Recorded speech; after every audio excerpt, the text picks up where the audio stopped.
Have you ever said that I don't know what I want? I can't just speak up. The problem isn't that you can't find your voice. The problem is that it is buried under everyone else's. So we often think that finding our voice means having more confidence. That is true, but I don't think that's where it starts. It starts by recognizing that you've been listening to everyone else's voice except your own voice. Hi, everyone. I'm Meena Puri. I help you resolve emotional patterns and triggers at the root so you can find your voice, speak with clarity, have the inner confidence and ease in living the life that you desire. So here is what I want to remind you. Your voice was never lost. So go back to the time when you were a child. You expressed yourself freely until you learned that it wasn't okay. You were stopped from saying things in front of certain people. You were stopped from speaking loudly. You are you were stopped from if whatever you said, it somebody in the room minded it. So you were always taught, don't talk so much, be quiet, don't say it like this. It's disrespectful. It's disrespectful. You should be quiet, you should behave properly, etc., etc., etc. So what happens that really created that inner confusion that, oh, but I feel things, but I'm not allowed to say them. That really distorts what we feel, what we want. So we stop trusting ourselves. So I want you to go back to the time where you were able to express yourself freely. That is your voice that has been lost during adult years, and especially inside the relationships where you're trying to keep the peace. The second point is we think that we are not affected by other people's thoughts or opinions. That is not true. The truth is, so many thoughts in our mind, they're not even yours, right? They don't belong to you. We are energetic beings. We're affected by everyone's energy. Thoughts are energy. So we don't close the door onto where my thoughts end and yours begin. The door is open. Energy, the thoughts just come in and we think that they are our thoughts. So the voices that we actually begin to internalize, we own them as if they are our own voices, the family's voices, their beliefs, the culture, the religion, the society, the patriarchy, and the voices like be nice, don't upset people. You don't have to have everything you want. You have to suck it up and just don't let them know what you truly want. Things like that. Keep the family together. Don't be selfish, right? So what we learned was that fulfilling our needs is selfish. Speaking about what we want is disrupts the peace. So we kind of inherit these other people's voices and conditioning as if they belong to us, and we actually begin to believe them. And believe it or not, many mothers begin to teach that to their daughters and telling them, like wearing a badge of honor, I did it. That's how you keep the marriage together. This is what happens. You just have to be quiet and just put up with it. Everything will work out. And in the meantime, not recognizing that suppressing your voice is suppressing what is it that you truly want, your soul's desire, it actually making you sick. So it is not a coincidence that so many of the relationship problems, people who struggle with relationship problems, they have chronic illness. So that's a separate video, but this is what happens. This is how dangerous and harmful this can be to your health. By the way, I am opening a cohort for 10 women. Is called Find Yourself Again. And It is limited to 10 people. So if you're interested in that program, it's a 12-week program, and we're going to be exactly walking you through step by step on finding your voice, creating boundaries, how to find that inner peace so you show up equally in your marriage.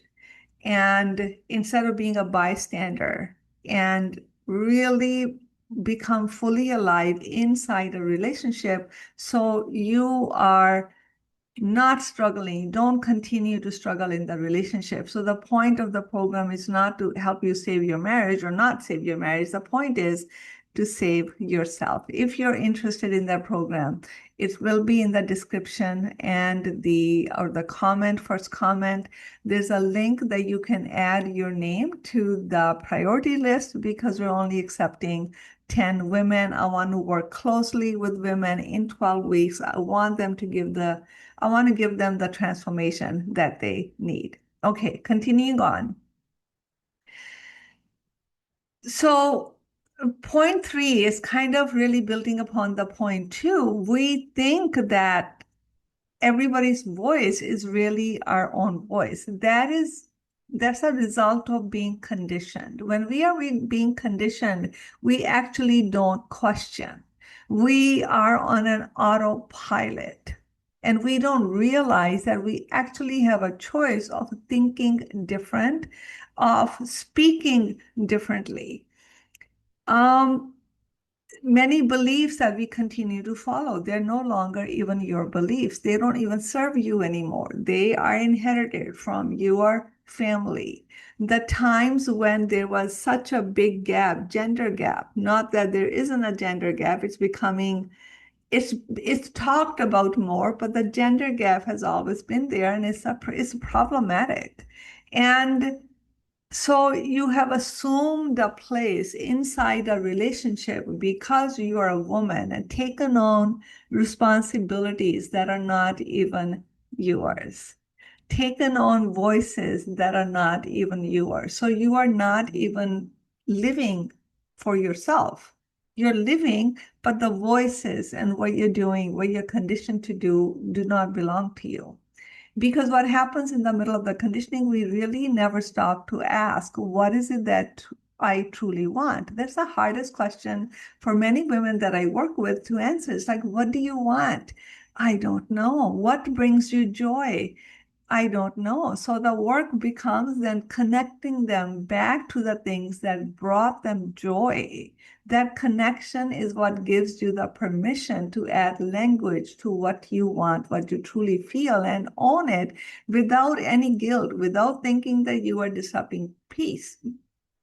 We are allowed to speak up. We are allowed to take up space. We don't have to shrink ourselves. We are allowed to take up space. We are allowed to exist. We matter.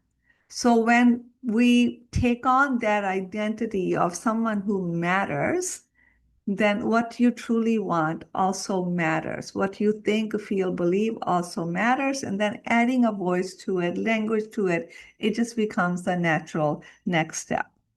So the next point that I want to make, we think that finding our voice means being louder, speaking louder. No, it's rather speaking clearer.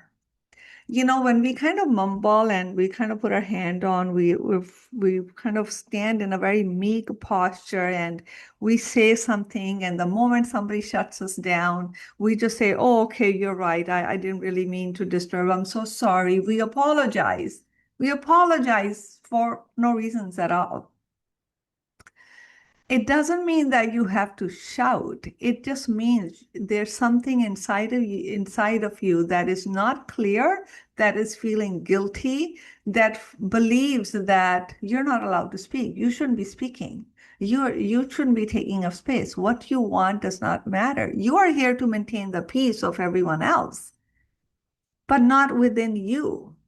So within you, just put little makeup on and pretend everything is okay when everything isn't. How many women do that? Have you ever done that in your relationship? It's the most detrimental thing you can do, not only to yourself and your health, but to the relationship. Imagine there are children inside the marriage who are watching this, especially if there's a daughter, that, oh, the only way to keep a family together is this, I just put a tape on my mouth.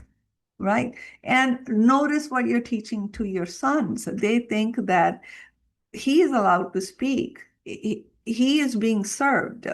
That is his role. So if we want to end this patriarchy, it starts with our own home. So we can talk about this endlessly, but I want to remind you that speaking does not mean speaking, like finding your voice does not mean speaking louder. It means speaking clearer. Clearer means this is what I think, this is what I feel, this is my belief. No one else has to agree with it, but it's for you to stand in your own voice and be 100% okay with it. Finding safety so your body feels safe in speaking up, in speaking your voice, and connecting with your needs. So it's not that we are not creating our voice, we're uncovering it by kind of peeling away the layers, the kind of the debris of the noise that has been placed upon us. We're just removing that so you can, oh, this is who I truly am. And you just simply add language to it. So this is a process. And I want to encourage you to keep asking that question, what do I want? What do I believe? Do I still believe the same things I believed 20 years ago? How am I showing up in the relationship that the relationship is not working? Am I always experiencing like I'm less than? How can I show up fully myself? These are the kind of questions that are going to go a long way in not only you creating that beautiful relationship with yourself, but in helping you have a better relationship with your spouse. So if you're constantly asking everyone else what you should do, you have probably become disconnected from yourself. So finding your voice is not about becoming someone new. It's about removing the layers of conditioning until you can finally hear yourself again.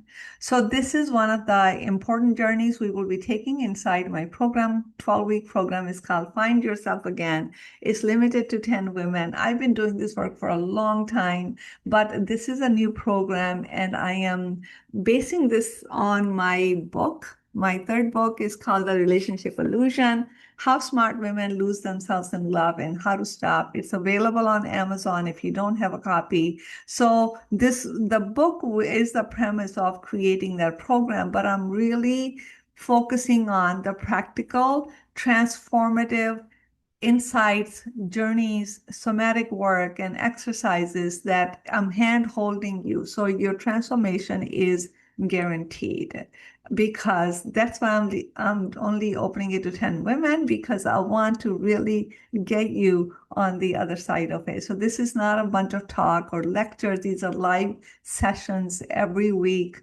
And in between, you have so much support. And I'm working with you individually at the same time, so you get the transformation that you so desperately need, so you feel yourself, you become yourself. If you are interested, that calls out to you, please click the link so you can join the priority list when the program opens. You will be the first to know, because it's first come, first serve. I'm deliberately keeping it to 10 women. Okay, so I hope that this was useful. If you like this video, please share it with another woman who may just need to hear this message.